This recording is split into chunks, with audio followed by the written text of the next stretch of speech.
जैसे ऑक्सीकरण अभिक्रिया,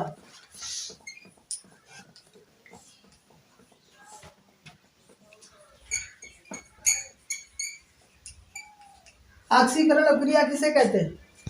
जब किसी यौगिक के साथ ऑक्सीजन की क्रिया हो। क्या जुड़े? ऑक्सीजन। आप में आपके उसमें प्रश्न पूछा जाएगा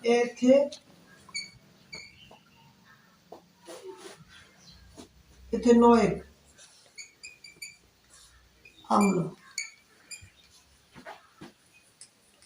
बनाने की क्रिया, ऐसे भी पूछा जाता है। या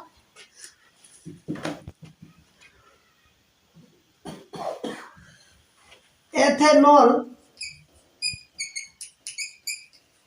से एथेनोइक अम्ल कैसे बनाया जाता है? या एथिल अल्कोहल से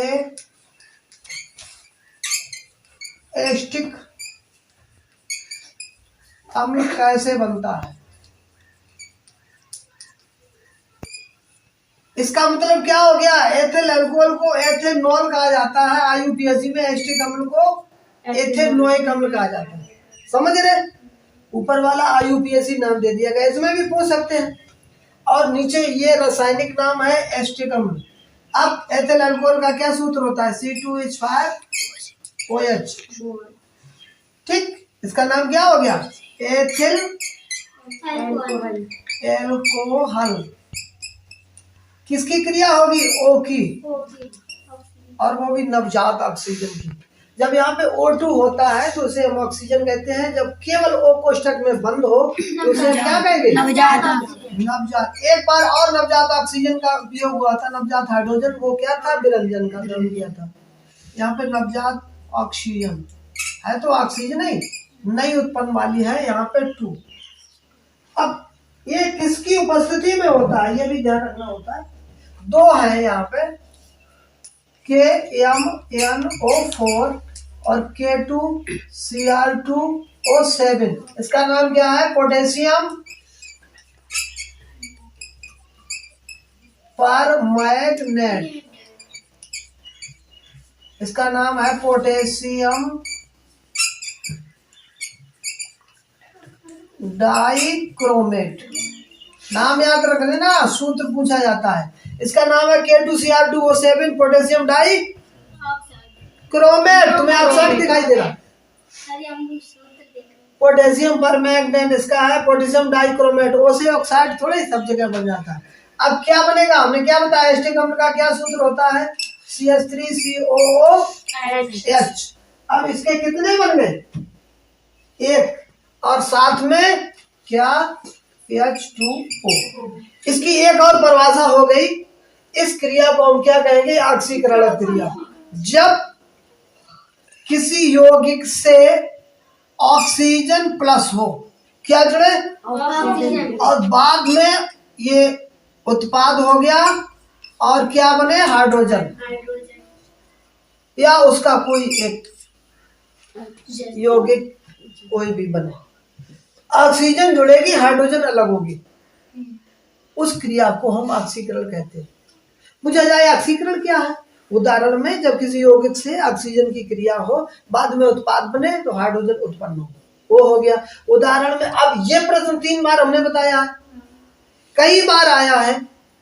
एथेनोइक अम्ल बनाने की क्रिया बताइए। एथेनॉल से एथेनोइक अम्ल कैसे बनाते हैं? एथिल अल्कोहल से एस्टिक अम्ल कैसे बनाते हैं?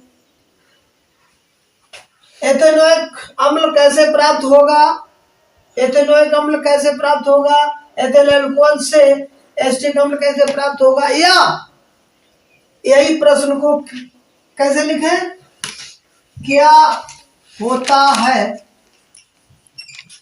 जब एथिल अल्कोहल पर ऑक्सीजन की क्रिया होती है? ठीक, एक प्रश्न प्रश्न को घुमा फिरा के ये 4-5 बार पूछ सकते हैं एक ही समीकरण में। कितने प्रश्न हो गए? 4। क्या होता है जब एथिल अल्कोहल पर ऑक्सीजन की क्रिया होती है? एथेनोइक अम्ल बनाने की विधि बताइए। एथिल अल्कोहल से एथेनोइक अम्ल कैसे बनता है? एस्टिक अम्ल कैसे प्राप्त करते हैं एथिल अल्कोहल से? चाहे जैसे पूछा जाए, हमें क्या करना है? एथिल अल्कोहल का सूत्र C2H5OH, वहां पे नवजात ऑक्सीजन 2O की हुई, उपस्थिति किसकी है? 2 है उत्प्रेरक, पोटेशियम परमैंगनेट और K2Cr2O7। ठीक, 2 है इनकी उपस्थिति में ये बना आपका एस्टिक अम्ल और ये जल। ठीक, एक कंप्लीट हो गया। दूसरा इसी में इधर करोगे, किसी भी यौगिक में 2 समूह होते हैं। कोई भी यौगिक है 2 से मिलकर बनते हैं। तो यौगिक जब बनेगा एक तो होगा नहीं, 2 होंगे। 2 समूह होते हैं और प्रत्येक को हम समूह या ग्रुप कहते हैं। प्रत्येक को क्या कहते हैं? ग्रुप, ठीक, या समूह। अब इसमें 2 हो गए। एक समूह फर्स्ट वाला ये हो गया आपका, एक हो गया आपका रासायनिक समूह, दूसरा भौतिक। इसकी और समझ लीजिए, एक समूह रासायनिक ये गुण को दर्शाता है, गुण को दर्शाता है। ठीक, और दूसरा ये भौतिक गुण को दर्शाता है। 2 समूह हो गए। कितने हो गए? 2। एक रासायनिक गुण को बताएगा और एक भौतिक गुण को बताएगा। समझ रहे? अब जैसे हमने ये बताया CH3OH, मेथिल हो गया। ठीक, अब मेथिल से जो भी चीज हम जोड़ देंगे ये भौतिक हो गया। मेथिल के साथ हम जोड़ते जाएंगे, समूह बनता जाएगा। जो जोड़ेंगे रासायनिक गुण वही बनेगा, वही उसका क्रियात्मक समूह होता है। अब जो रासायनिक गुण होता है इसको हम क्रियात्मक समूह कहते हैं। ठीक, भौतिक गुण को क्रियात्मक समूह नहीं कहते। अब एग्जाम्पल में जैसे हमने क्या लिखा? CH3 के साथ अगर OH जोड़ देंगे तो क्या हो गया? एल्कोहल। नाम क्या है? Methyl alcohol. ठीक, अब CH3CHO, ये क्या ग्रुप हो गया? एल्डिहाइड। नाम हो गया एसिटैल्डिहाइड, एसिटैल्डिहाइड।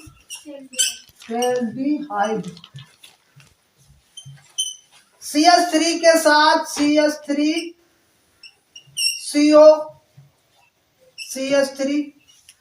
क्या हो गया? O जोड़ेंगे, O, तो क्या हो गया? Ketone, acetone.